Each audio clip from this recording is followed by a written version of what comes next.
Okay, we are ready to get started. It's 6 o'clock, Virginia. Calling this this meeting to order. Wow, you got called out. Okay, good evening, ladies and gentlemen. On behalf of the City of Independence, I welcome each of you in attendance, as well as those of you who are watching the meeting on City 7, to the June 11th, 2024 Independence Planning Commission meeting. For those of you who are unfamiliar with our meetings, we will view each case. The staff gives a report, and then the applicant has a chance to give us their information that they would like to. Then we ask for any of those who would like to speak for a case and any of those who would like to speak against a case, and then we discuss and vote. So with that in mind, if there's anybody tonight who would like to speak or thinks they might like to speak, will you please stand up and be sworn in and raise your right hand? Even if you think you might, you're not sure. Raise your right hand. Do you swear to tell the whole truth before this commission? If so, say I do. Thank you. You can be seated. Okay, now we will begin with the Pledge of Allegiance.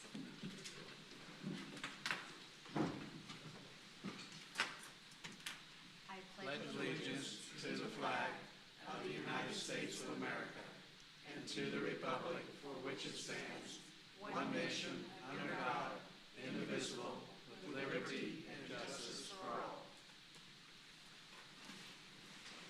Thank you. Before we get formally started, we have a new commissioner on board. I would like to introduce everyone to Jose Torres. Is that correct? Yes. Yes. Well, welcome. It's good to have you. Thank you. So I'll remind all of us and those in the crowd, please silence your phone. That includes us commissioners. And we need to remember to, if we're going to speak, turn your green light on. If you're not going to speak, turn your green light off. Because sometimes TV people get to hear more than they want to. Okay. First thing on our agenda is, no, let's do roll call.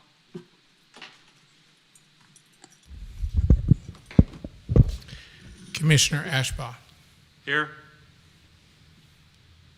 Commissioner Ferguson. Here. Commissioner Nesbitt. Here. Commissioner O'Neill. Present. Commissioner Torres. Here. Commissioner Wiley. Here. And Chairman McLean. Here, thank you. All right, first thing on our agenda is the consent agenda. Has everybody had a chance to look at the meeting minutes? Did anybody have any changes or corrections? If not, I'll take a motion. Madam Chair, Yes. I make a motion that we approve the consent agenda. Is there a second? I second. Thank you. And we're ready for a vote. Commissioner Ashbaugh. Yes. Commissioner Ferguson. Yes. Commissioner Nesbitt. Yes. Commissioner O'Neill. Yes. Commissioner Torres. Yes. Commissioner Wiley. Yes. And Chairman McLean. Yes. The minutes have passed. We have a withdrawn case number 24-400-08 for short-term rental at 9609 Linwood Boulevard, a request by Heidi Hogat for a short-term rental will be withdrawn. All right. What's that? We don't vote on this, do we? A withdrawn case? Counselor, do we vote on a withdrawn case? I didn't think so. Okay. Cases to be continued. Staff requests the following cases be continued to the June 25th, 2024 meeting. First case, 24-400-12, short-term rental at 8841 East 16th Street South, request by Curzon Properties for a short-term rental. Do I have a motion to continue? Madam Chair? Yes. I make a motion that we continue case 24-400-12. Thank you. Second? Second. Thank you. And we're ready for a vote. Commissioner Ashbaugh. Yes. Commissioner Ferguson. Yes. Commissioner Nesbitt. Yes. Commissioner O'Neill. Yes. Commissioner Torres. Yes. Commissioner Wiley. Yes. And Chairman McLean. Yes. Case 24-400-12 has been continued to June 25th, 2024. Next case to be continued is case 24-400-09, short-term rental at 2118 North McBride Avenue, request by Manifest B&B for a short-term rental. Madam Chair, Yes, make a motion that we continue case 24-400-09. And I'll second that. thank you. And we're ready for vote. Commissioner Ashball. Yes. Commissioner Ferguson. Yes. Commissioner Nesbitt. Yes. Commissioner O'Neill. Yes. Commissioner Torres. Yes. Commissioner Wiley. Yes. Chairman McLean. Yes.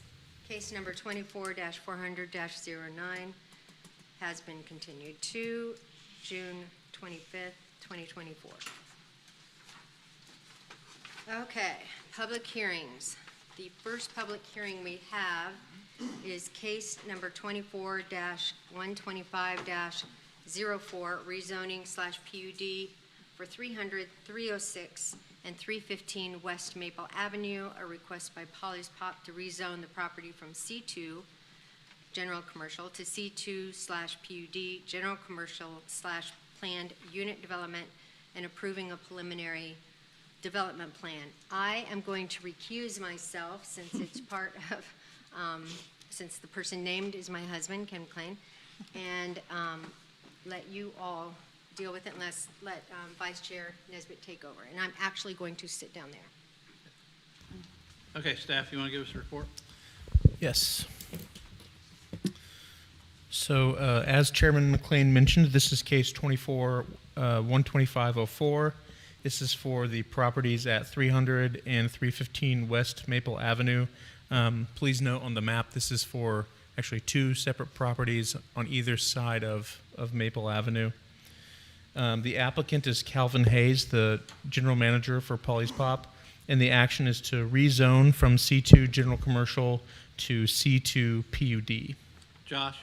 Yes. Okay, now our stuff says 300, 306, 315. You're saying 300 and 315. 306. So, yes, the actual address for the property is 300, but the, for the property itself, but the addresses on the building is 300 and 306. Okay, all right. But the actual, Okay, so Yeah. so that is correct then, 300, Yes. 306, 315. Okay, thank you. 315 is across the street.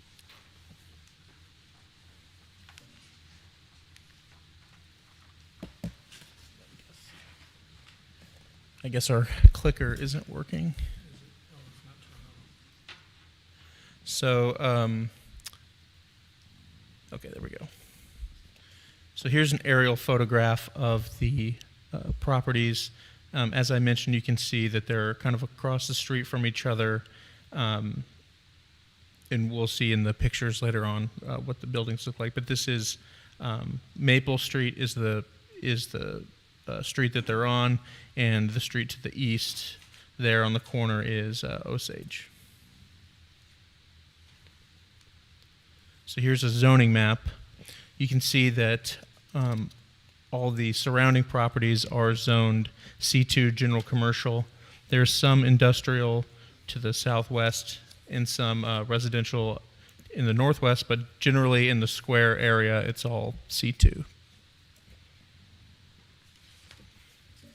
This is the map for the comprehensive plan, and this area calls for mixed use, mixed between commercial and residential. But that's what the comprehensive plan calls for in the square area.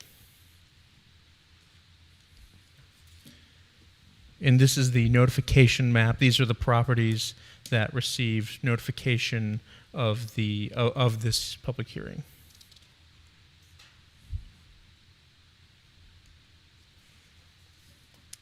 So the project description, this is a request by Calvin Hayes from Polly's Pop LLC to rezone the property at 300 and 315 West Maple Avenue from C2 general commercial to C2 PUD general commercial / planned unit development to accommodate and facilitate the growth of Polly's Pop's business.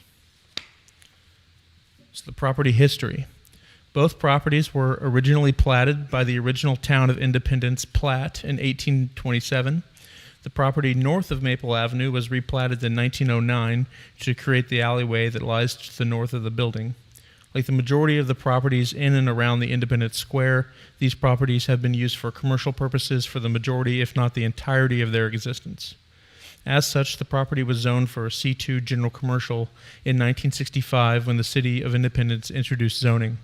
The properties have remained C2 since the original adoption of the zoning. The buildings on the properties have had various uses over the years.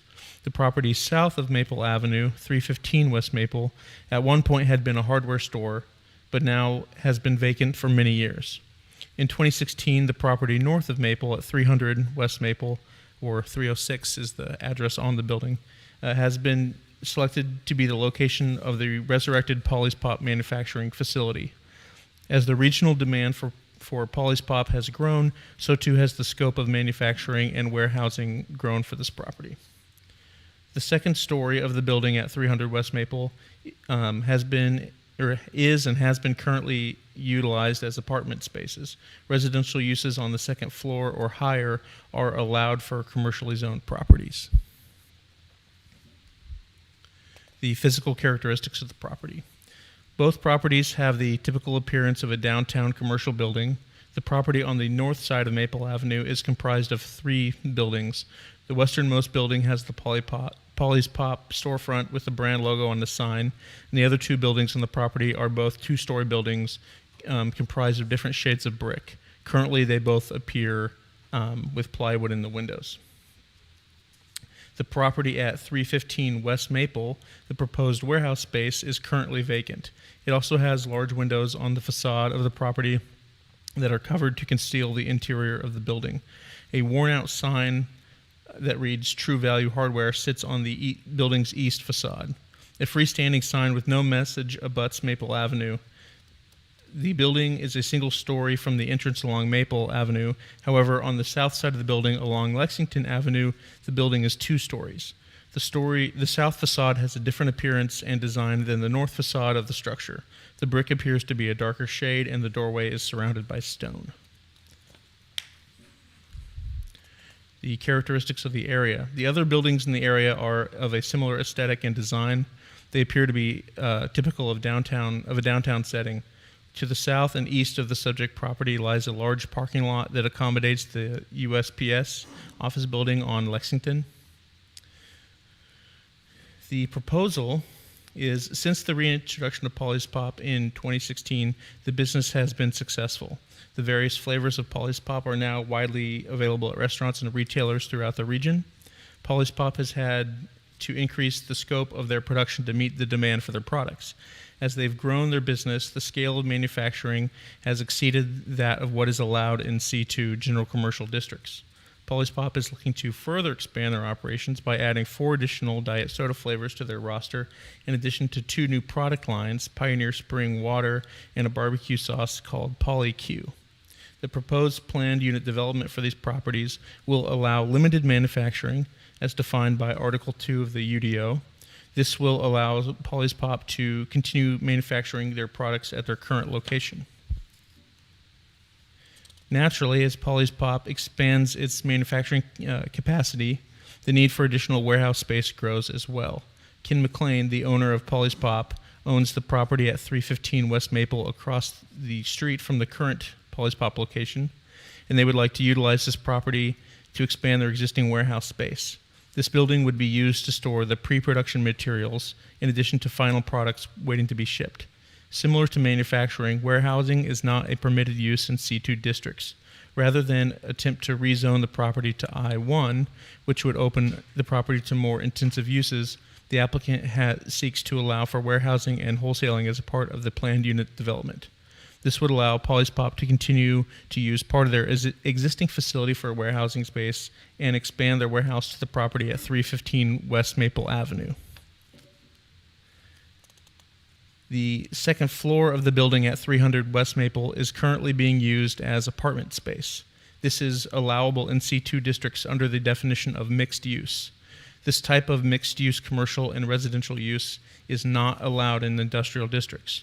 If the property were to be rezoned to industrial zoning to accommodate the manufacturing and warehouse use, the ability to use the second floor for residential purposes would be lost, which is counter to the intention of the comprehensive plan. By adding a PUD to the existing C2 zoning, the ability to use the second floor for residential purposes will be retained. So for the analysis, when looking at the consistency with the Independence for All strategic plan, an initiative of the strategic plan is to improve the visual appearance and reduce blight of the city's commercial corridors. By allowing for the expanded use of these properties, a previously vacant building will be utilized for the first time in many years. This will improve the visual appearance of the area. And the comprehensive plan guiding principles.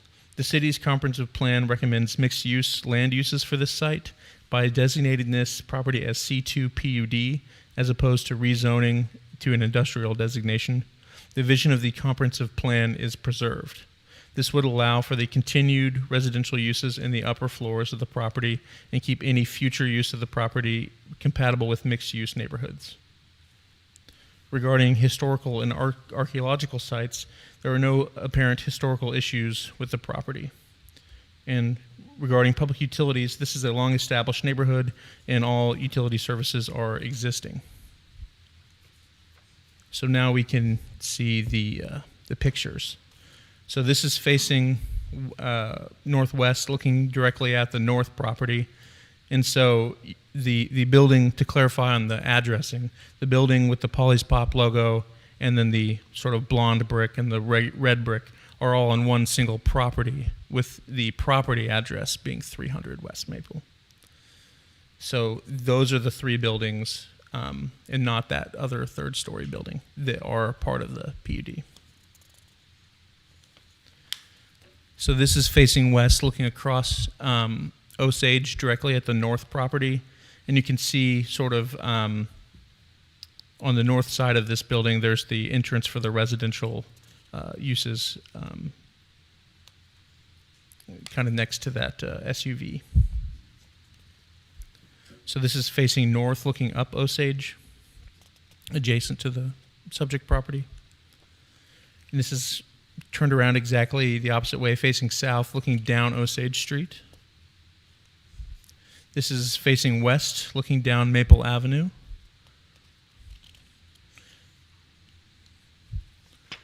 And then this is facing sort of northeast, looking at the, down Maple and across Osage Street. So this is another look facing northeast, looking at the property. These are the buildings in which has the residential use and what are on the bottom floors currently be using as or part of the manufacturing and part of the warehousing use. So this is facing north, looking directly at the north property. This is, of course, the building that's branded Polly's Pop, as you can see. So this is looking northwest at the adjacent property. This building is not part of the PUD. This is looking northwest, looking at the other adjacent properties. Again, this is facing west, looking down Maple Avenue. This is facing east, looking back down Maple Avenue. This is facing southeast, looking at the USPS parking lot that I mentioned earlier. So this is facing south, looking at the adjacent property. So this property here is not part of the PUD, but the one next to it with the cars is. So this that we're looking straight at, the one with the cars and the sign, the freestanding sign, is what will be used as the warehouse space. This is facing southwest, looking at the adjacent property.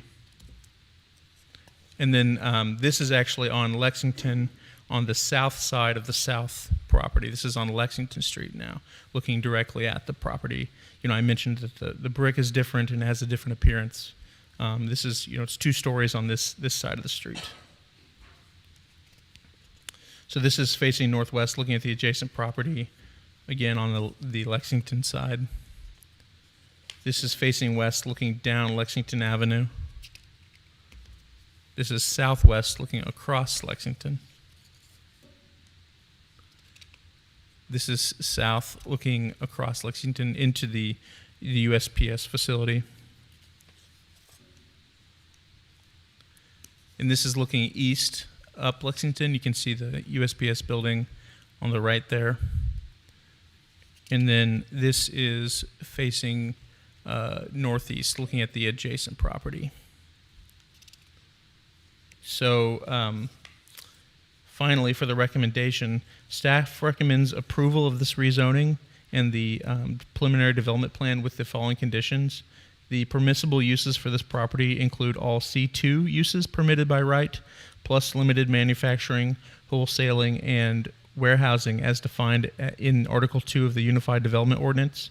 And then number 2, the existing freestanding sign at 315 West Maple shall be removed or reused. And that completes the presentation. Thank you, Josh. Any questions for staff? Anybody? Hey, Josh, I do have one question here for you. Yes. I don't remember, did you say anything about what's happening with the, any proposed upgrades from the city through there? Oh, I didn't mention that. I don't believe there's anything planned, but let me check with Rick. No, I don't believe there's any capital improvement projects. Okay, so the capital improvement for- projects go on the other side of the square, basically, I'm thinking, if I'm not correct. Right, not along this portion of Maple, at least. Okay, thank you. Would the applicant like to come forward, please?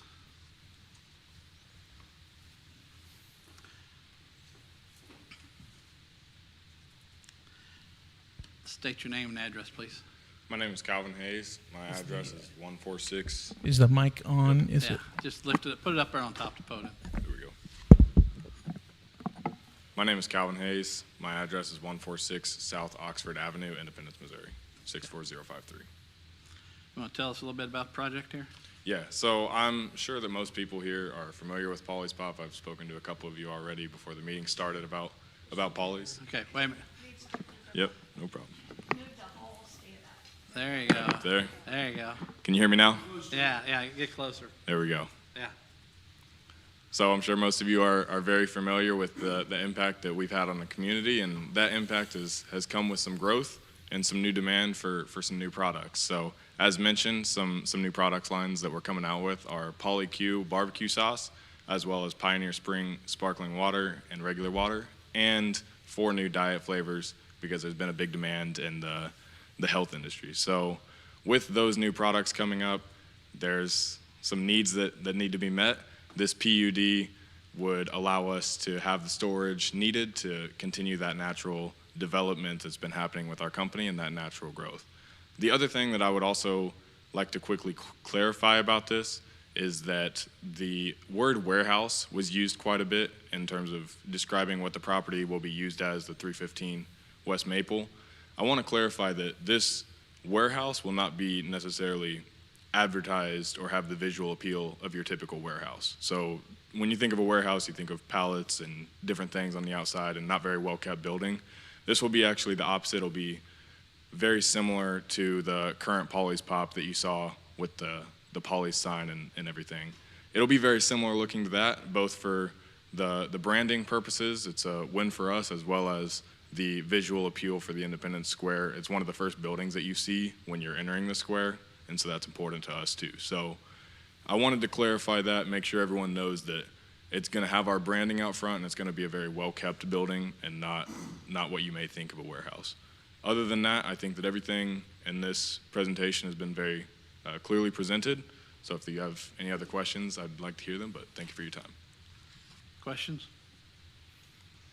Yeah, do you anticipate more traffic on Maple Street, such as deliveries with semis and that kind of stuff? Not necessarily. So most of our deliveries for semis come with the pre-production products, and so those get delivered currently in that back alleyway of the 300 West Maple, which is a no traffic. It's just that back alleyway behind our building, and so that doesn't cause any issues with traffic. It's very, very minor. Yeah. one question I got here for you. I know, so I got this picture here. You got 1, 2, 3, 4 on the buildings. I don't know if you've seen that picture. Can you bring that back up on the screen? So I know the one you're talking about. I don't know if we have that exact image on here, but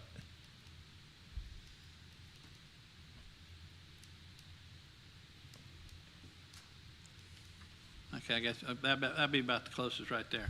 Okay, so 3 is your 15. They got 4, which is the red square I see right now. That's originally polypop right now, correct? The one up above and to Yeah, the right. at the yes. bottom. The bottom. Correct. So the ones next to it are called 1 and 2. What are you doing with those buildings? Are you already using that building? So Polly's Pop is that top square. It's that to the far left. There's 3 buildings right there. Oh, okay. We're currently on the far left. The 2 on the right are our current warehouse, and then above that are apartments with a separate entrance. So there's no entrance between that connect the apartments above and the warehouse below.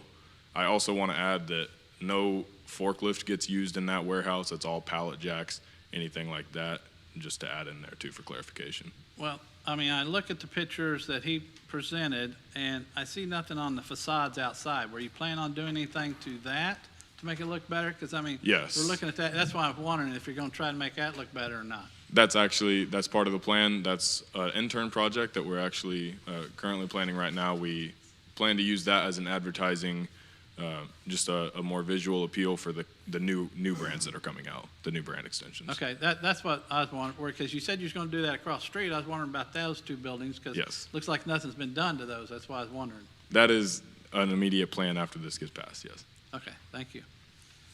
Any other questions? Thank you. You can sit down. Thank you. Is there anybody here that'd like to speak for this case? Is there anybody here that'd like to speak against this case? Seeing none, I will close the public portion of this. Any more questions, guys? I'd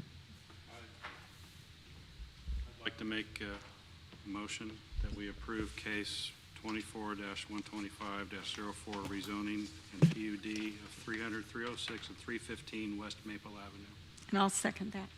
Okay, we got, with the recommendations. okay, thank you. Take a vote, please. Commissioner Ashbaugh, Yes. Commissioner Ferguson, Yes. Commissioner Nesbitt, Yes. Commissioner O'Neill, Yes. Commissioner Torres, and Commissioner Wiley. Yes. Okay, thank you. Case 24-125-04 has been approved. Congratulations, good luck, and hope we get to keep on going. Thank you.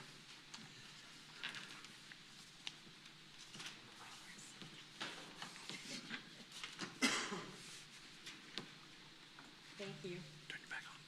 Yep, thank you. Okay, next case is case number 24-400-10, short-term rental at 16008 East 25th Street South, a request by Torres Edwards for a short-term rental. Staff, will you give us a report, please?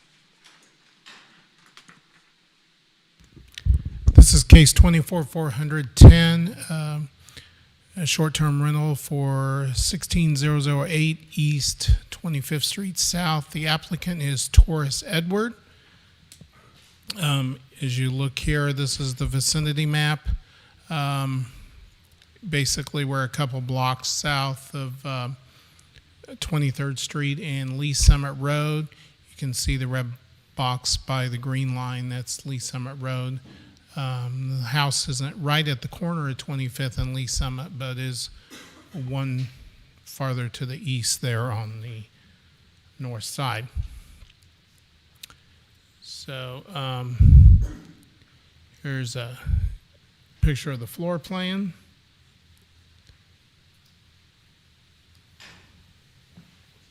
The fire safety plan.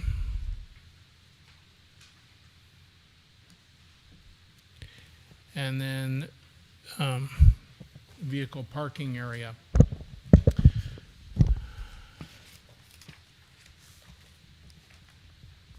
Notification map here shows the location a little better. As you can see, it's right off the corner there on the north side along that residential street.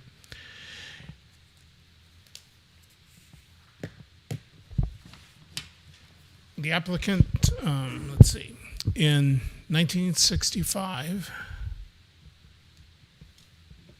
the applicant, the land was zoned R1, single-family residential. The residential lot was platted in October of 1966 as Lot 2 of Tamaqua Acres. In 1980, the zoning was updated to be R1B, single-family residential. And in 2009, when the current version of the UDO was adopted, the zoning was updated to R6, single-family residential. The zoning of the property has remained unchanged since 2009. The home sits on a 0.19 acre lot, and it is 964 square. It is a 964 square foot raised ranch with a basement adjacent to the garage. The house has white siding. It has a 2-car driveway leading from the garage. The main floor has a living room, dining room, kitchen, bathroom, and 3 bedrooms. Characteristics of the area. Well, the area surrounding the subject property features numerous single-family homes of similar age and size. The architectural design of the surrounding single-family homes are similar raised ranch type homes. Parking, the 2-car driveway connects the street to the garage. The driveway can easily accommodate 4 vehicles. Of course, you could put 2 more in the garage. The applicant lives in Independence on the property when not rented. Otherwise, he will reside in Kansas City, Missouri. Property management and booking will be handled by the applicant. The applicant indicates that the property has a noise monitoring device in place. In the event of an emergency, the applicant is needed, he has indicated the ability to respond to issues and concerns. So, short-term rental requirements. The applicant already has a noise monitoring device in place. However, the applicant will need to provide evidence that this complies with the code or otherwise install an approved noise monitoring device. Trash removal. Trash pickup is scheduled as a weekly service on Thursday to be picked up by Ched's Trash. Property listing. The property will be listed on Airbnb. Business operations, security. The applicant will oversee site security and general operations, including screening customers and coordinating bookings. City's short-term rental checklist. The form was completed by the applicant, covering licensing, future inspections, insurance, on-site information, posting, and so forth. Fire safety. Fire safety evacuation plan has been submitted along with the floor plans for the house. Fire escape plan must also be posted per code requirement. City inspection. The property must be inspected by the fire inspector and pass the initial short-term rental fire and life safety inspection. So here we are on the property, or in front of the property, looking at the public notice sign there. And here's stepping back. This is the house adjacent to Lee Summit Road to the west, and the one adjacent to the east. This is adjacent to Lee Summit Road on the other side of the street, and then this is looking down 25th Street back to the east down the hill. And this is looking back up toward Lee Summit Road. Recommendation for case 24-110. Staff recommends approval of this short-term rental application. The short-term rental shall obtain a business license in accordance with the city code and comply with Article 3, Chapter 5 of the city code. The occupation license number shall be listed on all advertisements and online platforms. The business must comply with all safety and other standards established by Section 14.424 of the city code. Number 3, the maximum occupancy of the premises shall be limited to 6 persons total. Number 4, the maximum number of bedrooms shall be 3.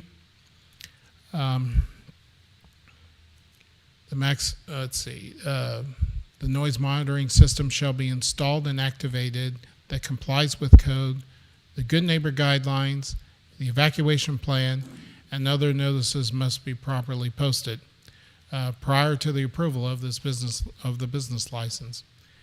And number 6, the property must be inspected by the fire inspector and pass the initial short-term rental fire and safety inspection.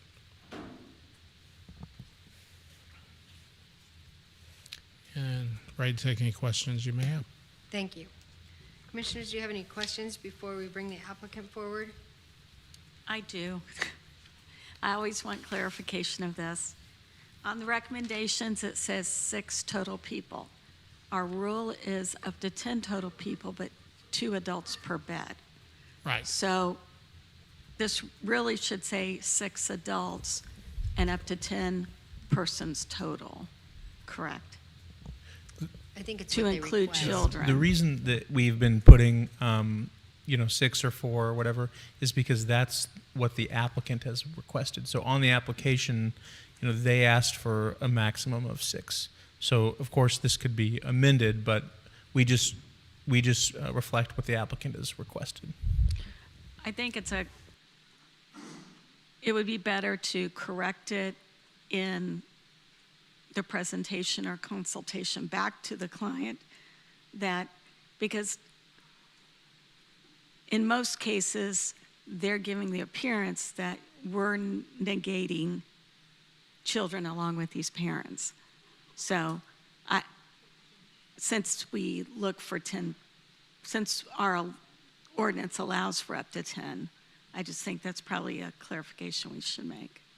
But it's probably more of a personal thing because it's their application and that's all they True. want in the house. True. So I think that's probably, Well, we did it to make sure there wasn't parties. So we were limiting the amount. I guess I don't know. Well, I don't know how to make it so that it's not ambiguous to the applicant, but I think it's ambiguous to the ordinance, if that makes sense. Yeah, we can try to do better at making sure the applicant is aware that children are counted in this and that it's, 2 per bedroom plus however many children up to 10. thank you. Any other questions? Okay, will the applicant come forward, please?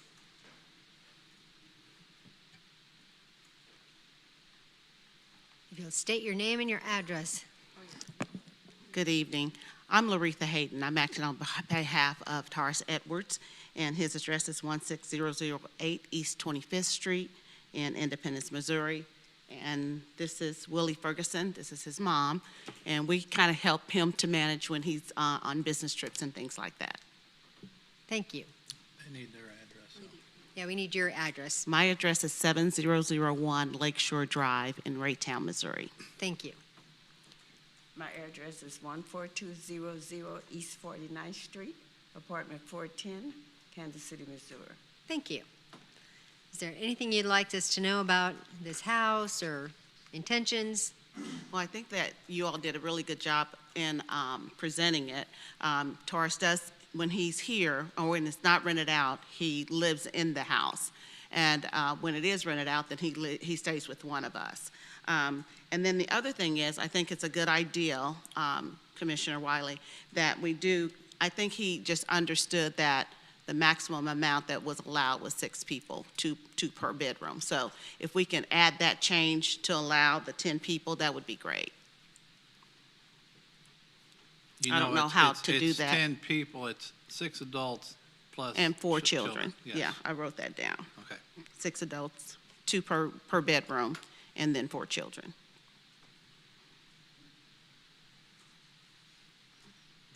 If you Perfect. have any questions, we'd be happy to answer any questions you have.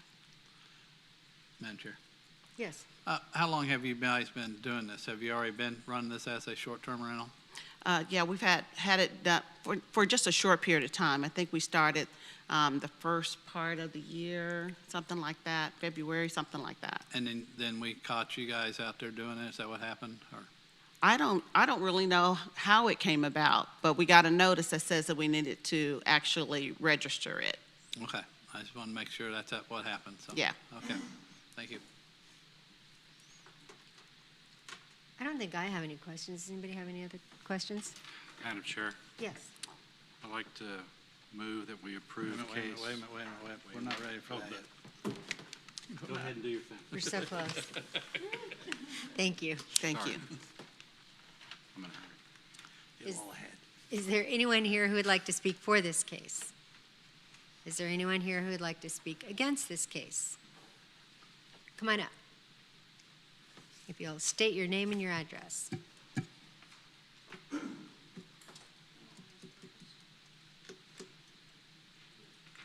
And you can move that down if that helps. Can you hear me? Yeah. Okay. I live directly to the west of this house. My address, my name is Lori McCoy. My address is 16000 East 25th Street South. Thank you. I've owned the house for 5 years. It's been at least a year they've been renting it. And I've had numerous occasions where I can't sleep because my bedroom is in the back of the house, and their patio is in the back of their house, which is right a kind of catty corner from where my bedroom is. And it gets really loud. It was less than, I guess, 3 weeks ago, 2:30 in the morning, I finally lost my cool, opened the window and said, "This is not an entertainment place. This is a neighborhood." And it's been not the best thing for someone who wants to own a home in a neighborhood and have a quiet, existence, and have the same people would be nice because you know your neighbors. And I've had my egress window, I don't want to say vandalized, but they took the top of it off and left it in the yard. Because my house, that side of the house, is right next to his side of the house, and their yard's there, cuts through the middle. Just other than it's been, several occasions, not just a couple, where people come and they want to entertain because they're on vacation or whatnot, and they want to have a good time and be loud. And I don't think it's the best setting to run a business. I would have talked to him myself, but I believe that I've only seen him there, which I'm retired disabled, so I'm home all the time. Seen him there twice in the last year. And so I couldn't really get a hold of him. The first time I told him that my egress window had been, and he just kind of went like this, and that was that. So I don't really have any hope for having 10 people if he's having 6 now. And I do know that it was being rented because I looked on Airbnb to see, that's where he listed it. And obviously, I don't view it as a good thing for Independence neighborhoods because it just puts you in the middle of more of a zoned for business place. Because when you're not there living there, and it sets it up more as a business than as a home. And that changes the perspective on lots of things, just from the yard not being, maintained unless somebody's there, or, they're just, and people coming back and forth all the time if they're loud and, disrespectful because they're having a good time, They're there to have a good time because maybe the games, with the Chiefs games or whatever, which is great. I'm a fan. and I'm willing to have a good time, but at 2:30 in the morning, I'm too old for that stuff yet. So, anyway, that's all I really wanted to say. Thank you very much. Thank you.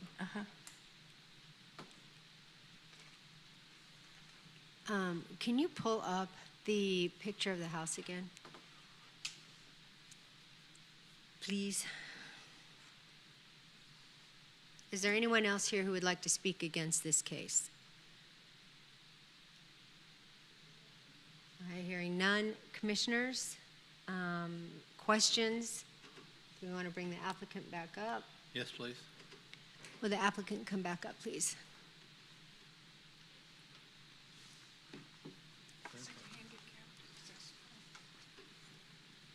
No one say no. No, that's not. Go ahead. Okay. So can you enlighten us a little more about what she had to talk about? Do you know anything about that incident? We are not aware of that particular incident. I do know that he rented out to some young folks, and it was during graduation time. They were over 21, though, the people that rented it. And he actually did drive by there twice and knocked on the door because they were, he does this anyway. When he rents out a house, especially, not that he's trying to target young people, but if the people say they're 21 or whatever the case may be, he will drive by there and just check on the property to make sure that they're not too loud. He did say that he almost had to put the people out because it looked like they were kind of loud. He went up and knocked on the door and said, you know, parties are not allowed. And the young girl that answered, I think it was only like 4 of them there at that particular time, so it wasn't a big party. But it looked like to him that they were gearing up for a party.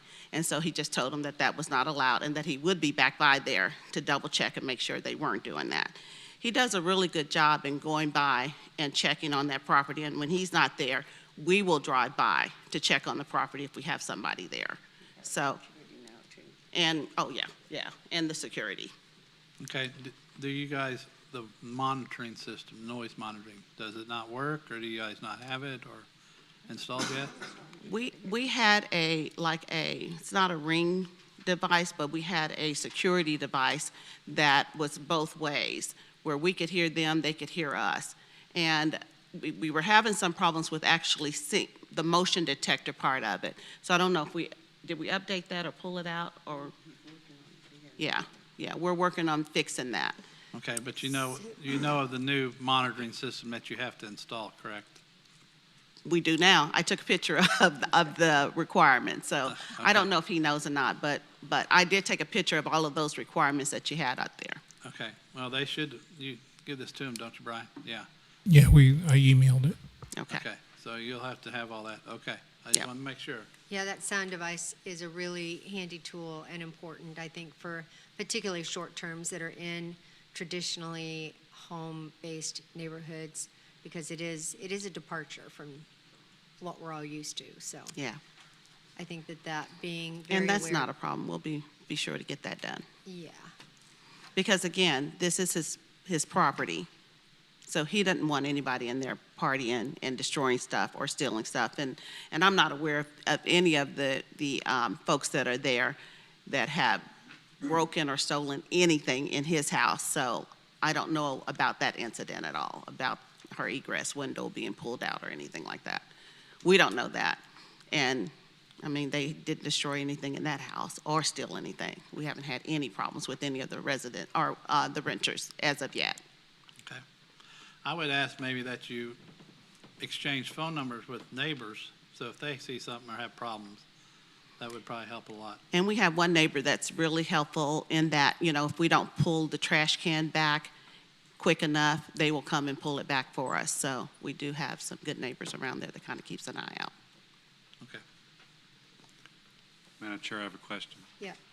The property in the back, is there a fence there? It looks like there's a chain link fence, but maybe also a wooden privacy fence. So could you tell me kind of what's in the backyard?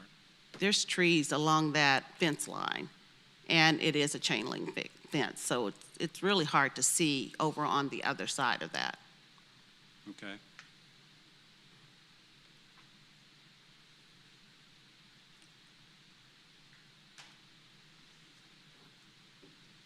Any other questions? Madam Chair, I have a question for the staff related to the sound. Is there a requirement for that same kind of monitoring? For example, what the resident, her neighbors shared was that it was in the back patio. So does that sound monitoring include like a back area? Or is it I know there or are- Is it only inside the house that we require it? We've identified areas in the house. I'm not sure whether this system can be outside, can it? The ordinance itself does mention a prominent location inside the short-term rental. Okay. And then can you remind us what the neighborhood ordinance is for when you can come mow and when you can be loud? Is that like 8 to 10 or 8 to 11 or does anybody remember? I wish I would have brought down my Okay. noise ordinance chapter. I had a copy, but off the top of my head, I can't answer that. So one of the reasons I asked that, just to make sure, so you had talked about your previous noise monitoring was something you could talk through and you could hear, but the actual noise monitoring does decibels and then alerts you when it is going to violate those kind of things. So it sounds like there just needs to be more monitoring around the actual sound. Okay, and I guess we need to look up the noise ordinance for outside, because I think it's different on the weekend. Well, I know in Raytown it is. It's different on the weekend than it is through the week. So we will look that up too. And I think that's probably on the good neighbor policy that we require you to post. Mm-hmm. So that would also be something as you're interviewing people on Airbnb, be able to make sure they understand your expectations through that. Okay. Mitch, did you So have noted. something on that? The outdoor ordinance, noise? Oh, man, that really is not good. You can have this one. Give the counselor the faulty mic. Well, it's a little misleading, to be honest, to be worried about decibels, because most of the time when I prosecute cases involving noise, it's under Chapter 7, which is a very almost non-existent standard. It's basically, is it annoying the neighbor? Okay. And then there's also a peace disturbance statute, which is, or ordinance rather, which is if it's an alarming sound, if it's bothering the neighbor to some alarming degree, I can file something under that too. It's rarely used, and the police rarely file it. But worrying about the decibels is a bit misleading. I think it's good to have it in the ordinance because it is a good way to track for the short-term rentals as to how noisy something's getting. But in terms of actually enforcing any kind of noise violation that might be occurring in the neighborhood, I wouldn't use anything relating to decibels. Does that help? Yep. Okay. Thank you. Commissioners, any other questions of the applicants? Okay, thank you. I do have a question to staff. Okay, I'm going to go ahead and close the public portion. You can ask staff away. Done. Thank you. Welcome. Thank you for closing the public portion, finally. No, I apologize. I don't mean to. I want to ask you guys something. I don't know if you know or not, but, and I don't think this is going to happen necessarily, but how far does someone have to go before, how far do the conditions have to be in violations before anything's done with the license that they have?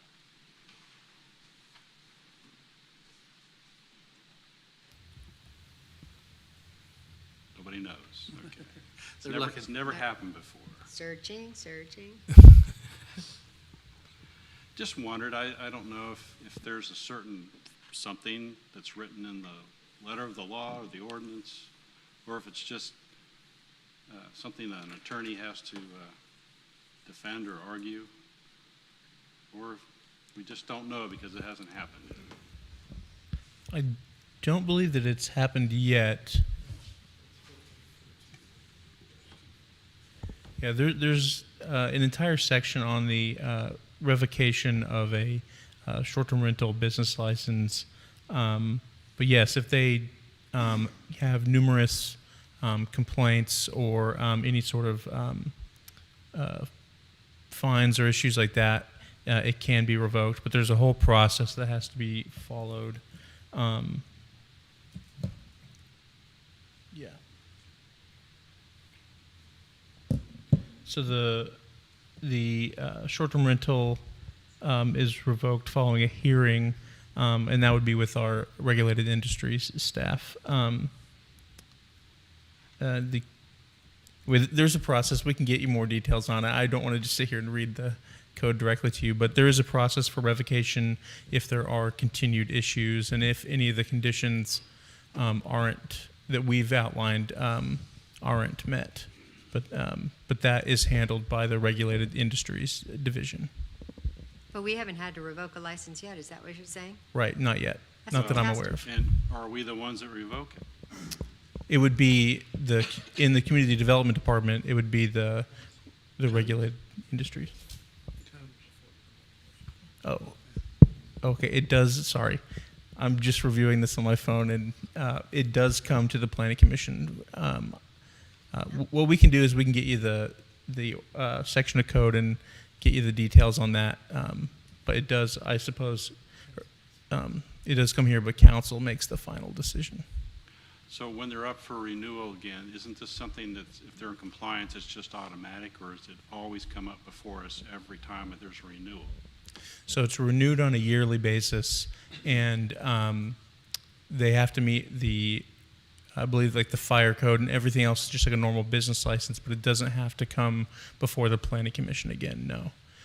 But it has to meet all the other requirements that any other business license would need to meet. Okay, so kind of like what you're saying, without going into a lot of detail, if there's a lot of trouble, it goes through your administrative process, and then it would have to come before us Yes, to approve your recommendation that it be revoked.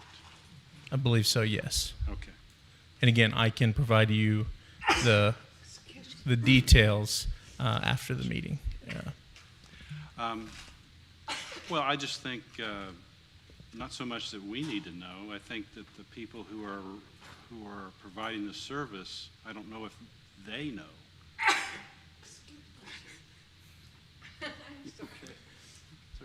You know what I'm saying? I don't know if they're provided with that information that they know. Yeah, we do, whenever we send the approval letters after this process, we do inform them, what the next steps look like, and that does include the fact that they'll need to continue to follow code and everything. We perhaps could do a better job of letting them know the exact process and what could happen if they get numerous complaints.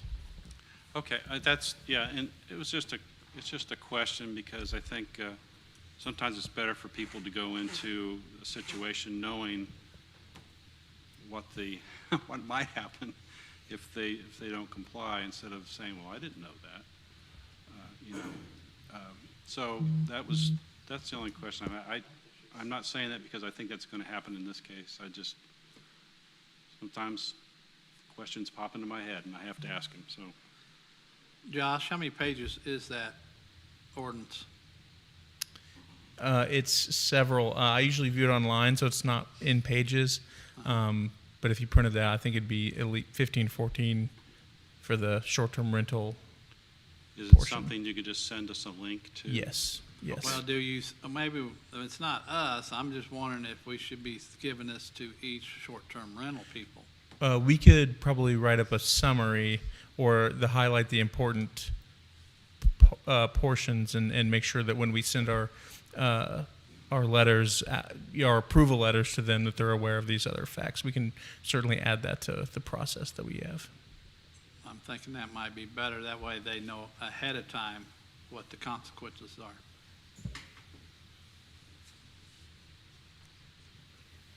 Are there any other questions?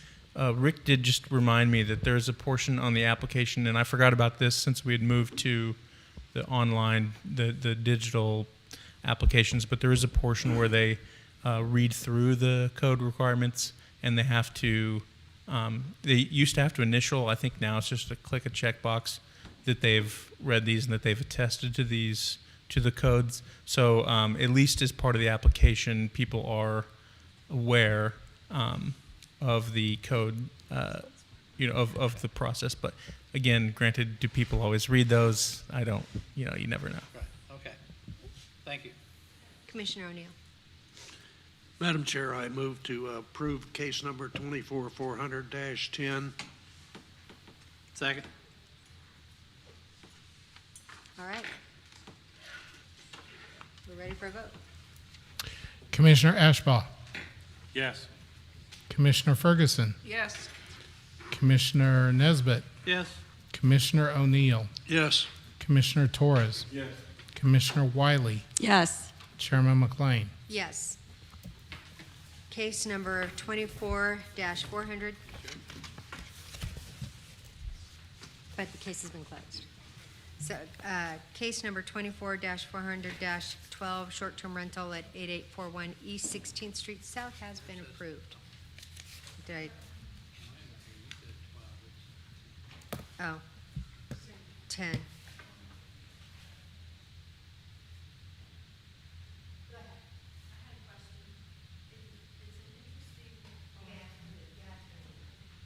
I'm sorry, you have to come to the mic. Interesting note for Independence. If they can run a business in a residential area, if they're not getting mail at their home and they're not living there, but they're running it as a business, it's not zoned commercially. So that is a question of mine. I don't have an answer for that. It's a city question. So in the Unified Development Ordinance, which is the zoning ordinance, the short-term rentals are allowed conditionally in residential areas, in R6 areas in particular, with the condition that they get the approval of the Planning Commission. So it is an allowed use if it gets approval of the Planning Commission. So this is the process for which such a business would be allowed to operate in a residential neighborhood. Okay. Yeah, because I wouldn't think that he would be having mail delivered there. You said he lives there still? Because I usually get his mail accidentally sometimes, but I haven't in the last year or so. Okay, thank you. Thank you. All right, I'm going to reread the approval on that last one because I did get the address wrong, or the case wrong. It was case number 24-400-10, short-term rental at 16008 East 25th Street, and that one was approved, just to be clear. All right, next one is case number 24-400-13, short-term rental at 3822 South Kiger Road. Request by Lucas Gibson for short-term rental, and staff, will you give a report, please? Okay, so here we have the vicinity map for the STR being applied for by Lucas Gibson. They're on Kiger Road, the 3800 block there, 3822 South Kiger. Basically, it's that cul-de-sac coming off of 39th Street. The green line there is 39th. This is just about 5 blocks west of Lee Summit Road on the north side of 39th Street. Here's a picture of the first floor plan of the house. And then we have the fire safety plan for that same floor on the evacuation route for that. And then here is the basement of that house, of that raised ranch, with its escape route there. And then this shows paved driveway coming off Kiger, and the garage and the storage area of the basement. So the notification area is on the northwest side of this, or the property is on the northwest side of that cul-de-sac, and you can see the notification touches the surrounding cul-de-sacs in that neighborhood. And this is the proximity of other STRs located in the area. You can see there's one along 35th Street, a couple of blocks north east of Lee Summit Road, and then the others are down south of I-70, west of the what is that, the hardware store there. And so as far as the background, the applicant seeks, of course, to legally use this property for a short-term rental. In 1965, the land was zoned R1, single-family residential. The residential lot was platted in December of 1965 as lot 637 of Sycamore Hills.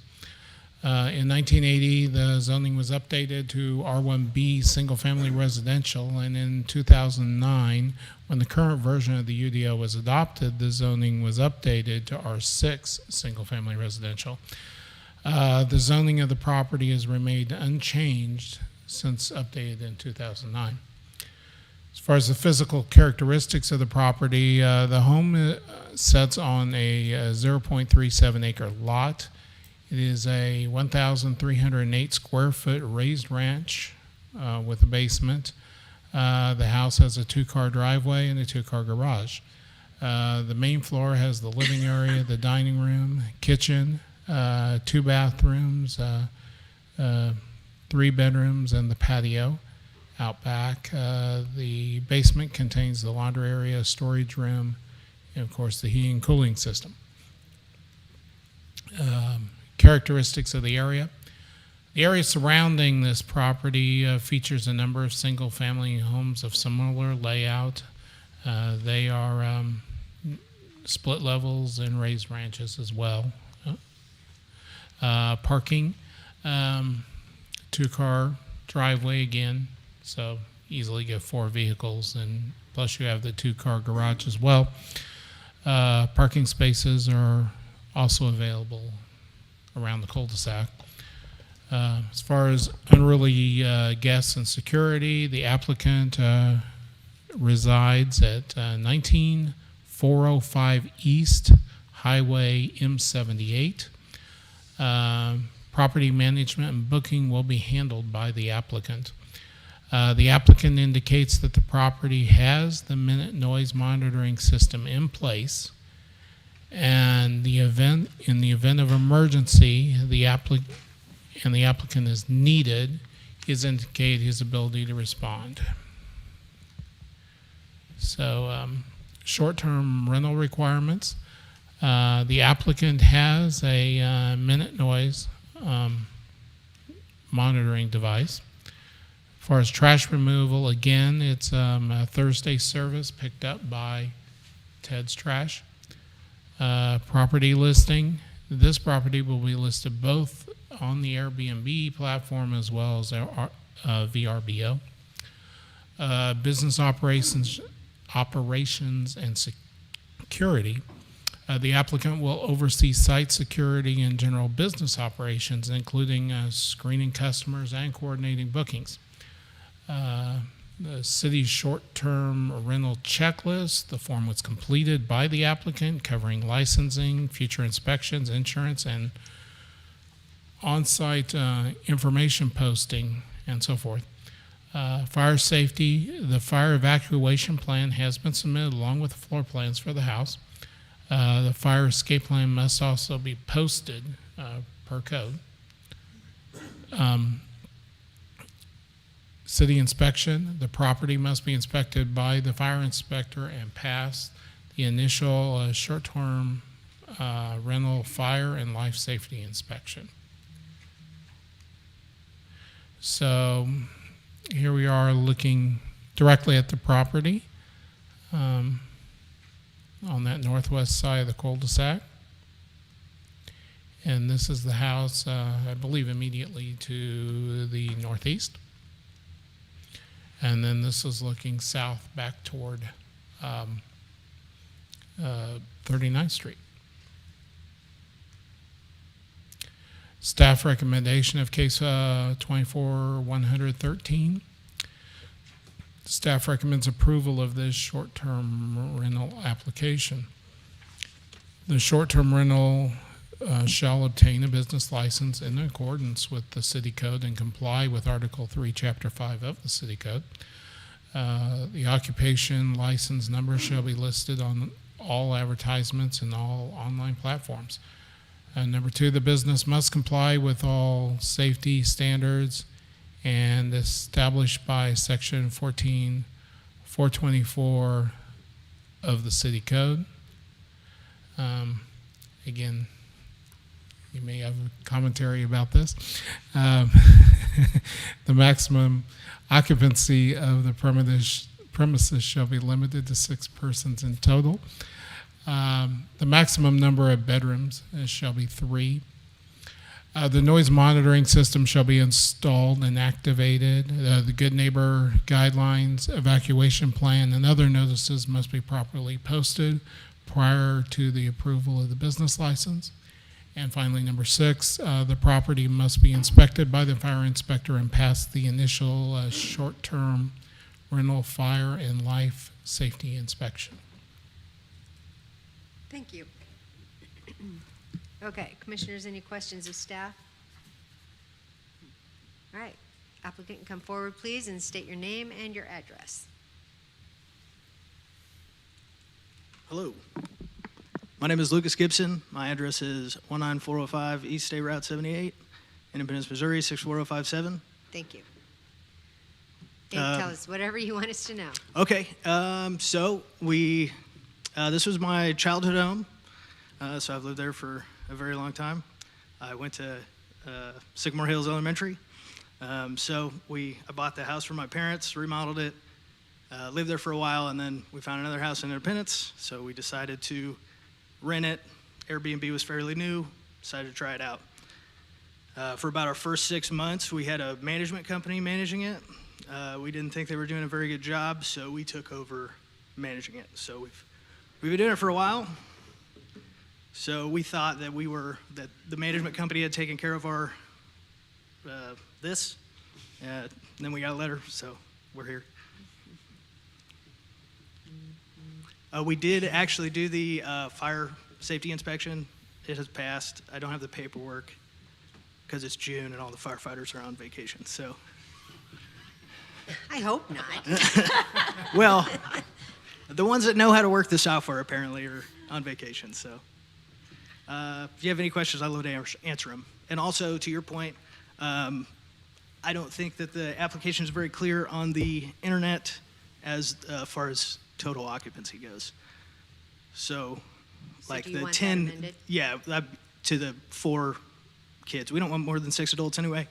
I think most Airbnb owners don't want parties at their house because it's their property. They don't want people tearing it up. We want our neighbors to, like, I've known those neighbors for a long time, most of them, so I don't want to make them upset either, so. So how long have you been operating? 2.5 years probably. Uh-oh.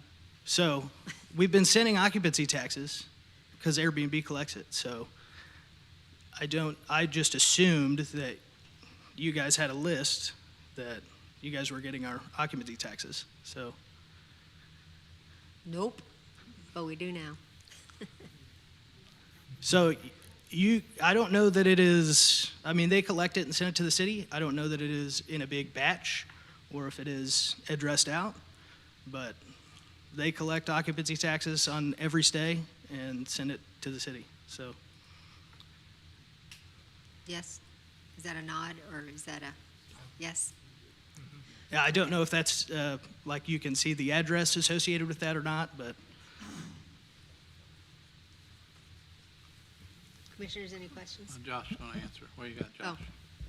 So we do have an agreement with Airbnb to collect those taxes, but if there's any other platform, we're not getting those paid taxes. But if you're using Airbnb, we are getting taxes paid because we have an agreement with them.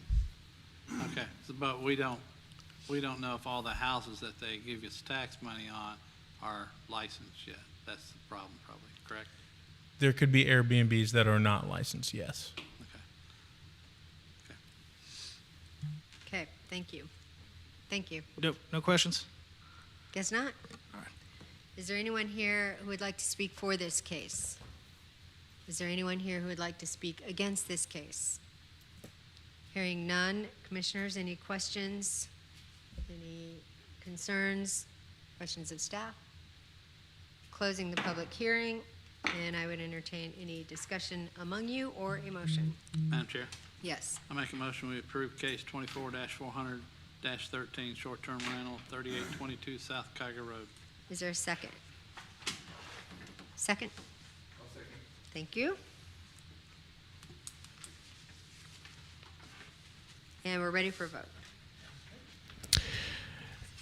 Commissioner Ashbaugh. Yes. Commissioner Ferguson. Yes. Commissioner Nesbitt. Yes. Commissioner O'Neill. Yes. Commissioner Torres. Commissioner Wiley. Yes. Chairman McLean. Yes. Case number 24-400-13, short-term rental at 3822 South Kyger Road, has been approved. So congratulations, both of you, and good luck. And remember to be nice neighbors. All right. Round table, do you have anything for the greater good that we need to know? I think the next meeting is a doozy, is that correct? The next meeting and a few after are all stacked. Let's put it I'm that going way. to have vacation all those days. I can't. You can't. No, Rick, I would, based on just what we went through with what the repercussions are and all that kind of stuff, can I maybe suggest, not on any of those really long days, but that we do little post-training? I don't think everybody has the cheat sheet, and I keep forgetting to bring it. Yes. What if we laminate Yeah, we can some do of the that. cheat sheets for up here? Yeah, we can do that. And in fact, since we've got a new member, I've talked about having some kind of quicker study session that kind of covers a few things for you guys. But yeah, that'll be a good thing. There is a lot in there to remember. We do have obviously the revocation process in there. Short-term rentals are not allowed to have parties, banquets, weddings, things of that nature that are explicitly listed out. They cannot be disruptive to the neighbors. If they are, granted, we have to be notified, of course, but I think it's like 2 within 90 days that could trigger revocation, as well as not being in adherence to the code, not following fire code, not having a noise monitoring system active, because a lot of these things, maybe they start out that way, but then they don't end up that way. Maybe the next year they don't have it. So any of those things will either one of two things trigger not issuing their permits for the next year, or it can actually initiate the revocation process, in which it comes before Planning Commission, and then the final decisions by the council to determine if they can revoke their license for that. So there is a process that's outlined, and there is. We used to call it the attestation form. When we went online, now it's to basically you just read it and you check it. But we used to include some of those in your packets. That was the part that the applicant had to read to make sure that they understood, the code sections and what they meant. So, do they read it now?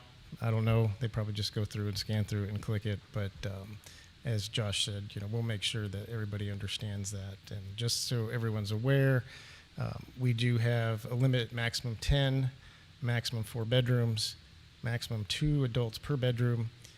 And so if there's only 3 bedrooms, for example, they can have a maximum of 6 adults, but they can have, I think it's 12 years or under, they can't have 4 kids 12 years or under, so a maximum of 10. So that's the way the code's written. So It just occurred to me, we didn't really amend the sixth person, or the second one, we didn't. I think it was implied, So, or was it not? I don't know what that means. So if it was voted without it, then it was just approved with 6. That would be correct, yeah. Correct. Okay. Yep. Okay. I have a question. Yeah. This license go with the house or with the person? It goes with the person, so it's not transferable. Okay. Yep. Or the applicant. I'll say the applicant.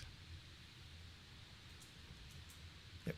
Any other questions? And it just went out of my head. Oh, I'm sorry. But we'll get you a copy of everything. We'll look at getting them laminated or something like that, because I know it can be, People, there's a lot noise, of questions short-term. that come up with that.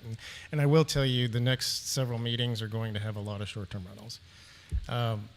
We do have a process. We've been able to identify those. We can actually see who's operating, how long they've been operating, the days that they're, taking out rentals, how much they're charging. We have a lot of information that we can see, and we know if they have active listings. We know if they've taken those listings down. We do monitor multiple sites. I can't remember how many exactly. Some of the major ones that you guys are aware of: Airbnb, VRBO, Bookings.com, Expedia.com, Hotels.com, and then there's probably twice as many others. Not every single one that we monitor, but quite a few. So we pretty much capture, I would say, at least a good 99% of everybody that's out there. We are probably, and don't quote me on this, but we've gone through and we kind of knew how many were operating without a license. We're probably 60% through that. So there's probably maybe 60-ish or so that may still be operating without a license, that we will continue to try to bring that number down. But just to kind of give you an idea as to where we're at. That reminded me of my question, because I was going to thank you for Yep. having a process in place now to look at those roles. Yep. So I don't know if you can answer it, because I'm not sure, when you write to us, staff approves this application. Yep. Is there any consideration for that unlicensed operation that goes into that decision? So yes and no. Okay. So I'll tell you, several of the ones that we postponed today were not. And so the question would be, if they continue to not be in compliance, is that recommendation a no? Keep in mind, staff's recommendation, we have to give you a recommendation. Ultimately, if we feel that the applicant is willing to do the things that they need to do to be compliant, and there's no other reason for them not to, be approved for a short-term rental, then typically we will recommend it. On the other hand, if an applicant just refuses to either take down a live listing, or if they refuse to, install a monitoring system, or they refuse to make improvements to their driveway, or whatever the case may be, even after multiple notices, and in those cases, they've been notified to cease doing certain things. If that continues, then really, technically, the code says we don't even have to put them on an agenda until they're in compliance. However, we've kind of looked at that as, how long do you continuously do that? We feel if an applicant is not in compliance, that we would just therefore bring it forward and not recommend it. And then it would be up to this body and to make that determination. Okay. So, but ultimately, yes. So yes, we do take that into consideration. But at the same time, just because somebody has been operating for a year or so doesn't, we don't automatically just say no. But again, it really has more to do with how the applicant's approaching the approval process. Okay, thank you. Hopefully that helps. Good work. Thank you. Got a question too. You said the city doesn't collect the tax. So what's the mechanism for a collection of the tax? So with Airbnb, we actually did have a contract. So even those that are operating without a license, we are collecting that. Now, I don't think there's an actual way to see who's actually sending it, because the way And again, this is more of a financing issue. I think it just comes in some kind of big lump sum. But we did have a contract with Airbnb to collect the transient guest tax. So any other provider, so let's say VRBO, and I don't believe we have an agreement yet with them. However, now that we do have the online system, they have a way to pay the transient guest tax. So we can see if they're paying their transient guest tax moving forward. Does that help answer that question? Yeah, it does. I just was wondering how. Yeah, I mean, there is probably a time if somebody has been operating for 2 years on, a different platform that we don't have a contract with, then yeah, we probably have not been collecting taxes on that. Okay. Any other questions? All right, we are adjourned at 7:25.